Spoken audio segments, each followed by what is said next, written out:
حضور بابا تاج الدین ناگپوری رحمۃ اللہ علیہ کے معمولات و مرغوب غذا سرکار تاج الاولیاء جس زمانہ میں راجہ کے محل شکم میں رہ رہے تھے، خدام اور مریدین نے بھی محل کے قریب اپنی جھونپڑیاں بنا کر رکھ لی تھیں۔ مہاراجہ کا محل ناگپور اسٹیشن سے 1.5 میل کے فاصلے پر تھا۔ امرت روڈ سے ایک چھوٹی سڑک مہاراجہ کے محل کو جاتی تھی۔ خدام اور مریدین کی جھونپڑیاں راجہ کی اجازت سے سڑک کے دونوں جانب بنی ہوئی تھی۔ وہ دور دراز سے آنے والے زائرین کا قیام بھی انہی جھونپڑیوں میں رہتا تھا۔ شکردرہ چوراہا ہر قسم کی دکانوں سے ایسا معلوم ہوتا تھا کہ اچھا خاصا بازار ہے۔ یہ مقام ایسا ہو گیا تھا کہ ایک شہر معلوم ہوتا تھا۔ حضور جب بازار سے نکلتے تو صدائیں بلند ہوتی، حضور آ رہے ہیں۔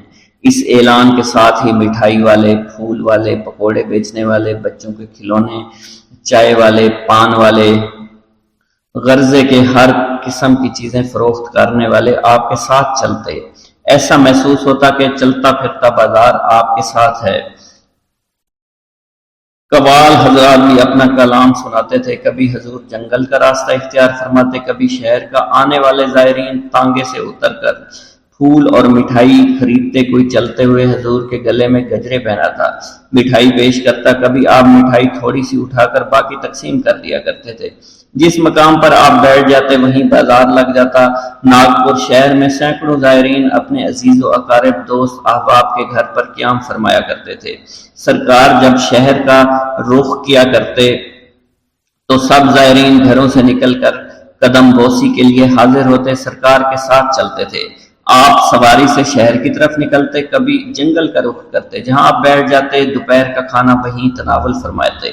کبھی آپ خود طلب فرماتے، کبھی خدام پیش کرتے۔ سینکڑوں ہزاروں افراد ساتھ ہوتے، ان کا کھانا بھی آپ کی طرف سے ہوتا تھا۔ ان میں کھانے پینے کی چیزوں کے ٹھیلے بھی لگ جاتے، لوگ وہاں سے خرید کر آپ کو پیش کر دیا کرتے۔ قسم قسم کے کھانے ہوتے، اکثر سرکار تمام کھانوں کو یکجا کرتے، کبھی کسی میں سے 1-2 لقمہ نوش فرما لیتے اور باقی تبرع تقسیم کر دیا جاتا تھا۔ دال چاول مچھلی آپ کی مرغوب غذا تھی۔ اس سلسلہ میں آپ کبھی کبھی یہ شعر پڑھا کرتے تھے: دال چاول پیڑ کا پھول، یہ نہ کھایا تو مٹی دھول۔ شروع میں آپ مدراسی ناس استعمال کیا کرتے تھے، اس عادت کو ترک کر دیا۔ بیڑی آپ شوق سے پیتے تھے۔ جب آپ پیدل نکلتے تب بھی سواری پیچھے پیچھے ہوتی۔ خدام کی خواہش ہوتی کہ سرکار گاڑی میں سوار ہو جائیں۔ کبھی آپ سوار ہو بھی جاتے اور کبھی پیدل ہی جنگل کی طرف نکل جایا کرتے تھے۔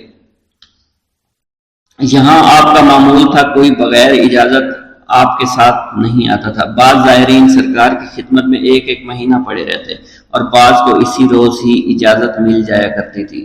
حضرت بابا صاحب کے دربار میں بظاہر اذکار و اشفال اور وظائف کا سلسلہ جاری تھا، مگر ہر شخص کی تربیت باطنی اور تزکیہ نفس کا بڑا اہتمام کیا جاتا تھا۔ کسی کو حکم ہوتا کہ وہ کھانا چھوڑ دے، کسی کو ترک خواب کا حکم فرماتے، کسی کو ترک کلام کا حکم فرماتے تو کسی کو گوشہ نشینی کا حکم فرماتے، غرض کہ ہر شخص کو اس کے مناسب حال ملتا اور وہ اس پر عمل کر کے فائز المرام ہوتا۔ یہ سب امور اہل ظاہری کی نظر میں خلاف شرع معلوم ہوتے، اس لیے وہ اعتراض کرتے تھے یہ تمام عمل شرعاً جائز نہیں، شریعت کے خلاف ہے۔ مگر وہ حضرات یہ نہیں سمجھتے تھے کہ طبیب اپنے مریض کو جائز چیزوں کا بھی پرہیز بتاتا ہے، اسی طرح طبیب روحانی بھی سالک کے امراض باطنی کا علاج جائز امور کی ممانعت سے کرتا ہے۔ حضرت بابا صاحب نے مخلوق خدا کی مرادیں نہ صرف کرامتوں کی شکل میں پوری کی، بلکہ ایک دانا و بینا استاد کی طرح ہر شخص کی بقدر ظرف اخلاقی اور روحانی تربیت بھی کی۔ آپ نے روحانیت کی منزلوں پر عبور حاصل کر کے منزل جہاں تک پہنچنے کا آسان اور فہم راستہ بتایا۔ جس نے آپ کو جانا اس نے اپنے رب کو جانا۔ اگر خدا کی صفات اور ذات کی تلاش مقصود ہے تو انسان کی صورت دیکھ لیا کرو۔ سچ ہے حضور بابا صاحب دنیا میں کچھ اس انداز سے آئے ہیں کہ اللہ تعالیٰ اپنے بندوں کو ہر چہار جانب سے بے پردہ نظر آ رہا ہے۔ حضور بابا صاحب نے ہر ایک کو جان باز بننے کی تعلیم دی۔ حضور کی تعلیم نے میزان و اعتدال سکھایا۔ آپ کی تعلیم کے مختصر واقعات یہ ہیں۔ ایک شیخ حضور کی خدمت میں شکر درا تشریف لایا اور میرے پاس ٹھہرے۔ ہم دونوں ہر وقت تصوف کا ذکر کیا کرتے تھے۔ ایک روز میں نے جھانسی والے شاہ صاحب سے دریافت کیا کہ کوئی آسان طریقہ اس گھاٹی کو عبور کرنے کا بتائیں۔ انہوں نے عمل بتایا، فرمایا اسے قبرستان میں کرنا پڑے گا۔ مجھے بے حد شوق تھا، ان کا بتایا ہوا عمل کرنے قبرستان گیا۔ تیسرے روز عمل کے دوران بابا صاحب کی آواز میرے کانوں میں آنے لگی۔ آواز میں خفگی تھی۔ میں نے مراقبہ سے فوراً آنکھ کھولی، کچھ دکھائی نہ دیا۔ پھر میں مشغول ہو گیا۔ آنکھ بند کرتے ہی پھر سرکار کی خفگی کی آواز آنے لگی۔ میں قبرستان سے اٹھ گیا، حضور کی آواز کی جانب تالاب کے کنارے چلنے لگا۔ جب میں اپنے پرانے جھونپڑے کے قریب پہنچا تو حضور آم کے درخت کے نیچے تشریف فرما تھے۔ اسی وقت رات کے 3 بجے تھے اور جیسے میں قریب پہنچا بابا صاحب نے فرمایا، کیوں رے کون بولا بڑے بڑے پہاڑ کھودنے کو، یہ ماچس لے۔ میں نے ادب سے ماچس لی۔ پھر فرمایا، کاہے کو رے ادھر ادھر ڈھونڈتا ہے؟ اس کے علاوہ اور بھی کچھ فرمایا اور میں سمجھ نہیں سکا۔ میں نے دل میں عرض کی، حضور میں سمجھ نہ سکا، آپ کیا کہہ رہے ہیں؟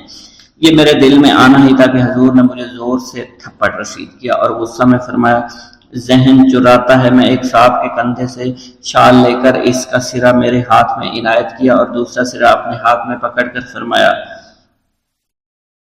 بچھا دے اس کو۔ حضور نے ماچس عنایت دے کر فرمایا کہ بڑے لطیف انداز سے تعلیم دی، یعنی جس طرح ماچس میں روشنی موجود ہے اسی طرح خود تیرے اندر اللہ کا نور موجود ہے۔ اللہ کو پاس رکھ، ادھر ادھر کیا ڈھونڈتا ہے، اس کو اپنے اندر ہی تلاش کر۔ بزرگوں کے سمجھانے کے طریقے عجیب ہوتے ہیں۔ ایک بزرگ فرماتے ہیں، خودی کو جب تک نہ مٹائے خدا نہیں ملتا۔ خودی میں اور خدا میں بس فرق تھوڑا سا ہی ہے اور پھر خود ہی مل جاتا ہے۔ چنانچہ میں مؤلف 11 سال کی عمر سے سرکار کی خدمت میں رہا۔ اس زمانہ میں حضور مولانا نجم الدین شاہ صاحب، جن پر بابا صاحب کا خاص کرم تھا، بابا صاحب کے فیض یافتہ حضرات کے ساتھ ان کا تذکرہ اکثر کیا جاتا ہے۔ آپ عالم بعمل تھے۔ میں نے ان سے تعلیم حاصل کرنا شروع کی تھی۔ انہوں نے عربی کا قاعدہ پڑھایا تھا۔ ایک روز میں سرکار کی قدم بوسی کے لیے حسب معمول حاضر تھا۔ اس وقت سرکار نے ایک افغانی صاحب کو حکم فرمایا، کتاب لاؤ۔ وہ دوڑ کر کتاب یعنی قرآن شریف لے آئے۔ جیسے ہی میں قدم بوس ہوا سرکار نے فرمایا، کیا وقت ہے؟ میں نے عرض کیا، مغرب کا وقت ہے۔ تب حضور نے میرا دامن اپنے ہاتھ سے پھیلایا اور قرآن شریف کھول کر میرے دامن میں رکھا۔ کھلے ہوئے کلام پاک میں کچھ پیسے، کچھ چھوارے اور کنگھی رکھ کر فرمایا، اس کو لے جاؤ، کسی کو مت دینا۔ خادم حکم پاتے ہی اپنی قیام گاہ کی طرف روانہ ہو گیا۔ اپنے جھونپڑے میں پہنچ کر پیسے، چھوارے اور کنگھی نکال کر ایک صندوق میں محفوظ کر دی۔ جھونپڑے سے مجھے بلایا گیا۔ اس جھونپڑے میں شاہ صاحب کا قیام تھا۔ یہ بھی سرکار کے فیض یافتہ حضرات میں شمار کیے جاتے تھے۔ ان کے ہمراہ ایک بزرگ اخوند صاحب نے آواز دی اور کہا کہ سرکار نے جو قرآن شریف عطا کیا ہے اس کو لے آؤ۔ میں ان چیزوں کو صندوق میں رکھ کر قرآن شریف لے کر اخوند صاحب کی خدمت میں پہنچا۔ انہوں نے میرا قرآن شریف کھول کر مجھے دیا اور اپنا کلام پاک کھول کر دعا کی۔ اس دعا کو پڑھ کر مجھے حکم ہوا، پڑھو۔ میں قرآن پاک ایسے پڑھنے لگا جیسے پورا قرآن میں نے باقاعدگی سے پڑھا ہو، لیکن جب تک پڑھتا رہا دقت طاری رہی اور قاری صاحب بھی روتے رہے۔ ایک مرتبہ حسب معمول سرکار کی خدمت میں حاضر ہوا۔ جیسے ہی قدم بوسی کی سرکار نے فرمایا، بہت کھانے لگا رہے، آج سے تیرا کھانا بند، چائے پیتے اچھے رہتے۔ اجازت کے بعد جب میں اپنی جھونپڑی میں پہنچا تو اہلیہ سے کہا کہ ایک کیتلی چائے بنا لو۔ چنانچہ اہلیہ نے اسی وقت چائے چڑھا دی۔ جب میں صبح سے شام تک چائے ہی پیتا رہا، شام میں خوف کی وجہ سے حاضری نہیں دی۔ صبح حسب معمول حاضر ہوا۔ جیسے ہی قدموں میں سر رکھا حضور نے فرمایا، ہم نہ کہتے تھے بہت کھانے لگا ہے؟ صبح سے شام تک چائے پینے کے لیے کب کہا تھا؟ صرف 3 پیالی 3 وقت کالی چائے پیتے اچھے رہتے، اس کے علاوہ اور کچھ کھاتے اور نہ ہی کچھ پیتے۔ اس پر سرکار نے 30 دن عمل بتایا اور اس مجاہدے کے دوران میرے آقا نے مجھے بہت نوازا۔ ایک مرتبہ شکر درا باولی کے قریب حضرت بابا تاج الدین ناگپوری رحمۃ اللہ علیہ تشریف فرما تھے۔ مغرب کی اذان ہوئی، حضور نے حکم دیا، اذان ہو گئی ہے، جاؤ۔ دوبارہ پھر فرمایا جاؤ اللہ اللہ کرو، چنانچہ تمام حاضرین نے تعمیل حکم کیا۔ دوسرے روز ایک انجمن قائم ہوئی جو دربار کے تمام حاضرین کو نماز کی دعوت دیتی تھی۔ چند حضرات نے دعوت کے جواب میں کہا کہ ہم حضور کا سہارا کافی ہے۔ دوسرے روز جب یہ حضرات جنہوں نے نماز کی دعوت کو رد کیا تھا سرکار کی قدم بوسی کے لیے حاضر ہوئے تو حضور نے ان کو مخاطب کر کے فرمایا، ناخواندہ نانا میاں سرکار کے حکم سے کلام پاک بغیر استاد کے پڑھنے اور پڑھاتے تھے۔ حضور بابا صاحب فرماتے ہیں،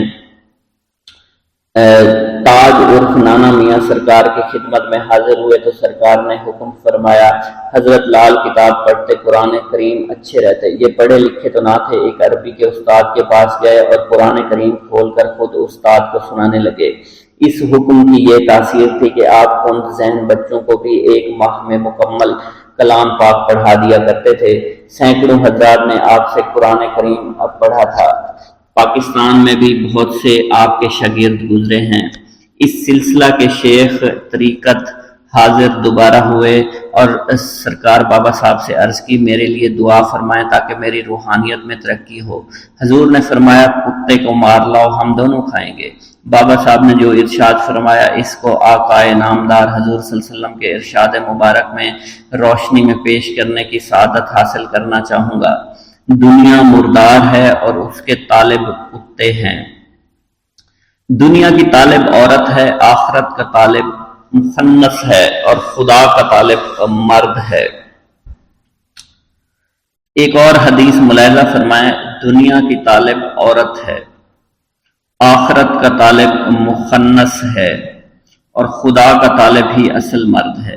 آپ سرکار بابا صاحب کے ارشاد کا مطلب مدرجہ بالا احادیث کی روشنی میں یہ تھا کہ روحانی ترقی کی خواہش بھی خدا کی راہ میں اسی طرح حجاب بن جایا کرتی ہے جس طرح دنیاوی خواہشیں حجاب ہو جاتی ہیں۔ میرے آقا کا جواب بالکل حق ہے، طلب ہو تو سب کچھ مل ہی جاتا ہے۔ میرے بابا حضور نے 1.25 لاکھ ولی بنائے ہیں۔ آپ طالبوں کے صدقے حال پر بھی ہر وقت نظر رکھتے تھے۔ آپ کا طرز عمل ایک طرف تھا کہ دریائے فیض ہر وقت جاری ہوتا تھا۔ آپ لاکھوں بندگان خدا اس دریائے فیض سے سیریاب ہو رہے۔ ایک مولانا دربار میں حاضر ہوئے، سرکار بابا صاحب کی خدمت میں بہت حضرات جمع تھے۔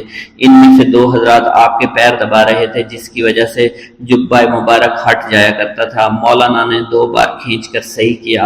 تیسری مرتبہ جب مولانا نے جبہ مبارک صحیح کرنا چاہا تو سرکار اٹھ کر بیٹھ گئے۔ مولانا سے مخاطب ہو کر فرمایا، کیا رے مولوی، ساری زندگی کھینچا تانی ہی میں گزاری؟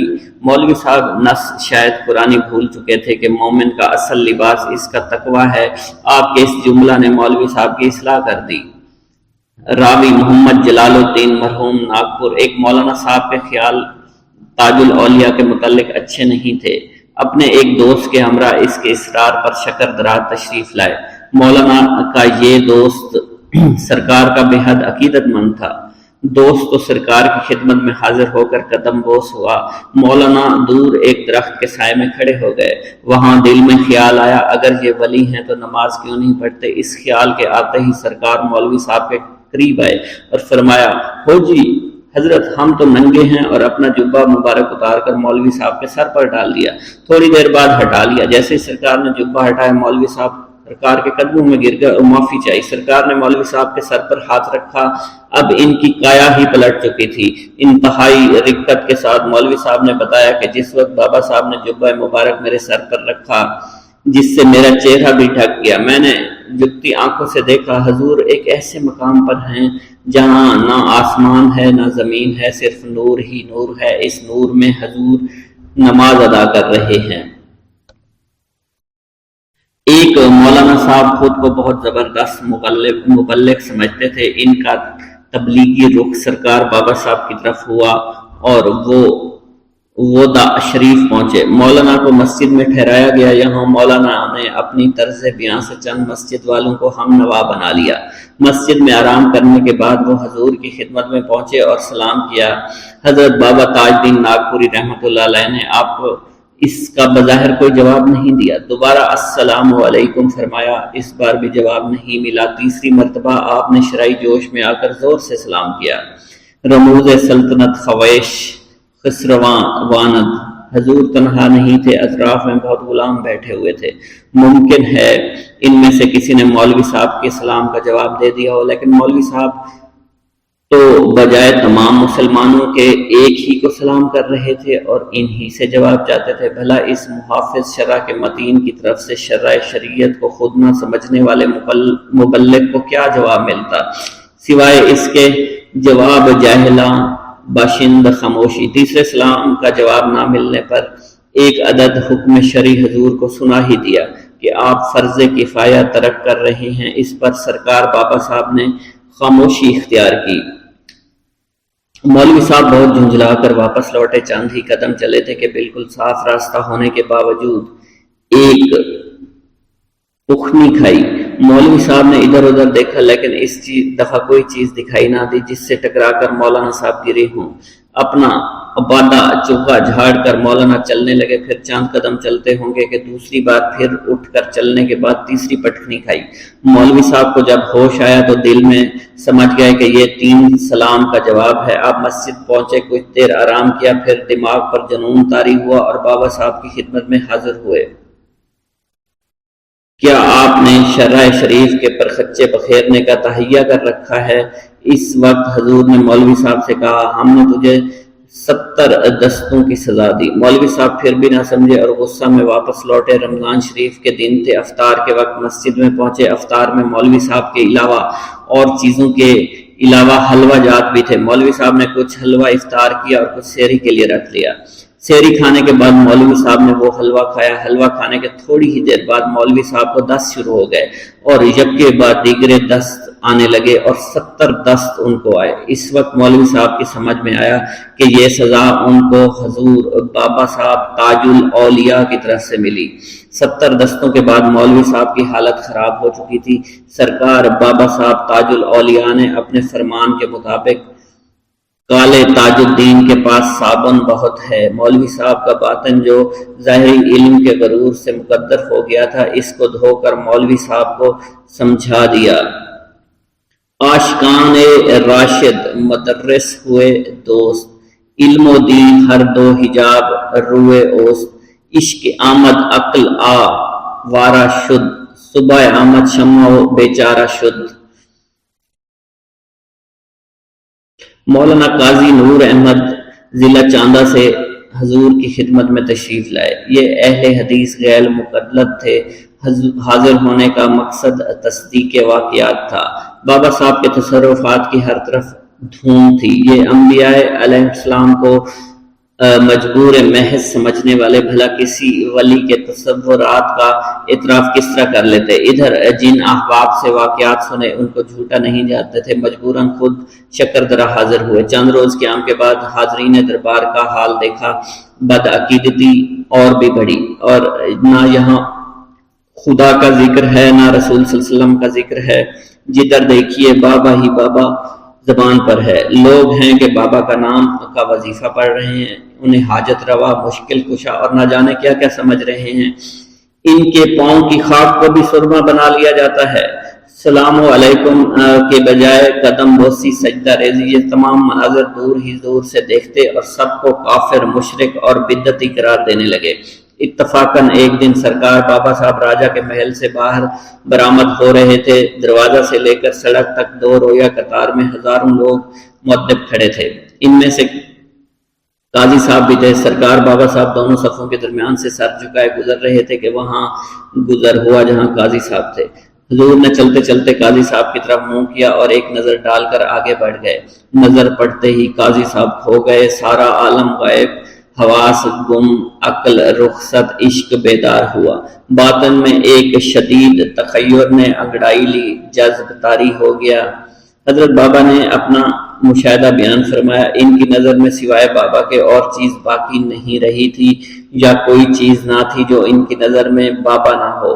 نماز کو جذب میں بھی ترک نہ کیا، مگر کچھ اس طرح پڑھنے لگے، بسم اللہ الرحمن الرحیم۔ بابا تاج الدین الحمدللہ رب العالمین۔ بابا تاج اسی طرح اس نے ساری نماز ختم کی۔ نماز میں رفع یدین جاری تھا۔ ایک روز خیال آیا کہ بابا کا دربار حنفی ہے، رفع یدین ترک کر دینا چاہیے۔ چنانچہ حضرت بابا یوسف شاہ صاحب سے مشورہ کیا۔ آپ نے فرمایا آپ کے رفع یدین پر دربار کے بہت سے لوگوں کو اعتراض ہے، چنانچہ رفع یدین ترک کر دیا۔ اسی دن بابا یوسف صاحب تاج دین کے ہمراہ سرکار کی خدمت میں حاضر ہوئے۔ جیسے یہ دونوں حضور کے سامنے پہنچے، حضور نے بابا صاحب تاج دین کو مخاطب کر کے فرمایا فضل رسول پر اعتراض نہیں کرتے۔ حضرت پھر قاضی صاحب کو حکم دیا ہمیشہ کی طرح نماز پڑھتے گڑبڑ نہیں کرتے، نہیں تو ہڈی توڑ دیتا ہوں۔ اس حکم کے بعد قاضی صاحب نماز حسب معمول پڑھنے لگے۔ چند روز اپنی تربیت میں رکھنے کے بعد بابا صاحب نے ان کو گھر جانے کی اجازت دی۔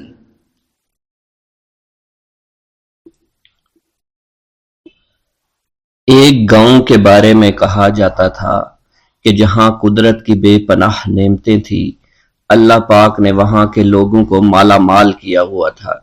ایسی نعمتیں کہ جن نعمتوں کو دیکھ کر انسان اکثر مغرور ہو جایا کرتے ہیں، مگر وہاں پر کچھ مسلمان تھے، اور سب سے بڑی اور بری بات یہ تھی کہ وہاں کے تمام لوگ کافر تھے۔ وہ کفار اپنی دولت پر بہت فخر کیا کرتے تھے، کیونکہ ان میں ہر ایک انسان بہت دولت مند تھا۔ ہر ایک کے پاس بے بہا پیسے تھے، کسی کو پیسوں کی کمی نہیں تھی۔ وہاں کے سردار کی ایک اکلوتی بیٹی تھی جس کو سردار بے پناہ پیار کرتا تھا۔ اس سردار کی بیٹی بے پناہ مغرور، ظالم، گھمنڈی تھی۔ وہاں پر غریب لوگ صرف مسلمان ہی تھے، تمام کافر ایک دوسرے کی مدد کیا کرتے تھے، لیکن مسلمانوں کی مدد کرنے والا وہاں پر کوئی نہ تھا۔ وہاں پر انہیں کوئی دیکھنے والا نہ تھا۔ سردار کی بیٹی کو کالے جادو میں خوب مہارت حاصل تھی، اور وہ جادو کی وجہ سے وہاں پر رہنے والے غریبوں پر بہت ظلم کیا کرتی تھی۔ تمام مسلمان اس سے بے حد پریشان تھے، اور وہ لوگوں کو غلام بناتی اور مزدور بناتی تھی۔ اگر ان میں کوئی اس کی بات نہ مانتا تو اس کو قیدی بنا کر اپنے اشاروں پر نچایا کرتی تھی۔ اس بستی میں چونکہ اکا دکا مسلمان تھے جن کا کوئی پرسان حال نہیں تھا، کوئی بھی ان کو بچانے والا نہیں تھا۔ جب وہ سردار کی بیٹی کے ظلم حد سے بڑھ گئے تو مسلمانوں میں سے ایک بوڑھے شخص نے اللہ کے حضور گڑ گڑا کر دعائیں کی، اے اللہ ہمارے چند نسلیں جو یہاں پر بچی ہوئی ہیں، ان نسلوں کو تو بچا لے۔ یہ سردار کی بیٹی جس نے ہمارا جینا دشوار کر رکھا ہے، یہاں کوئی بھی انسان ہمارا حال نہیں پوچھتا، اور نہ ہی ہمارے پاس مال و دولت ہے، اور نہ ہی ہمارے پاس جسمانی طاقت بچی ہے۔ یا اللہ ہمارے لیے کوئی ایسا بندہ بھیج جو نہ صرف طاقتور ہو بلکہ اس جادوگرنی یعنی سردار کی بیٹی کو بھی ہرا سکے۔ اللہ رب العزت نے اس بوڑھے کی دعا کو قبول فرمایا، اور یوں اس جگہ پر ایک اللہ والے کو بھیج دیا۔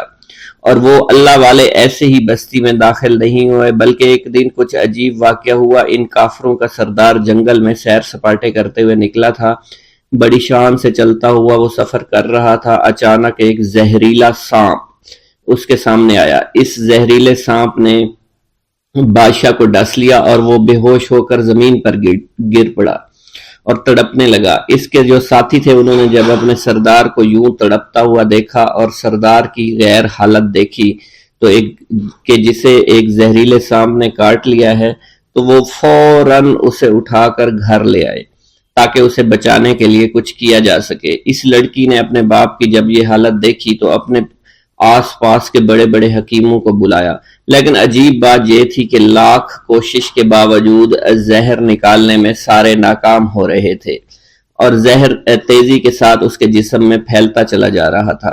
لیکن اسی وقت وہاں ایک درویش کی آمد ہوئی، ایک اللہ والے آئے، ان اللہ پاک نے اس مقصد کے تحت وہاں بھیجا تھا۔ اس اللہ کے ولی نے سردار کے گھر پر پہنچ کر دروازے کو کھٹکھٹایا۔ نوکروں نے پوچھا کون ہو، کس سے ملنا ہے؟ اس نے کہا میں نے سنا ہے کہ یہاں کے سردار کو سانپ نے ڈس لیا ہے۔ نوکر کہنے لگے کہ تمہیں کیسے پتا چلا کہ یہاں کے سردار کو سانپ نے ڈس لیا ہے؟ تم تو ہمیں اجنبی لگتے ہو، ہم نے تمہیں آج تک یہاں نہیں دیکھا ہے۔ اس نے کہا میں مسافر ہوں اور مجھے خبر ملی ہے کہ یہاں کے سردار کو ایک زہریلے سانپ نے ڈس لیا ہے اور کوئی بھی اس کا علاج نہیں کر پا رہا۔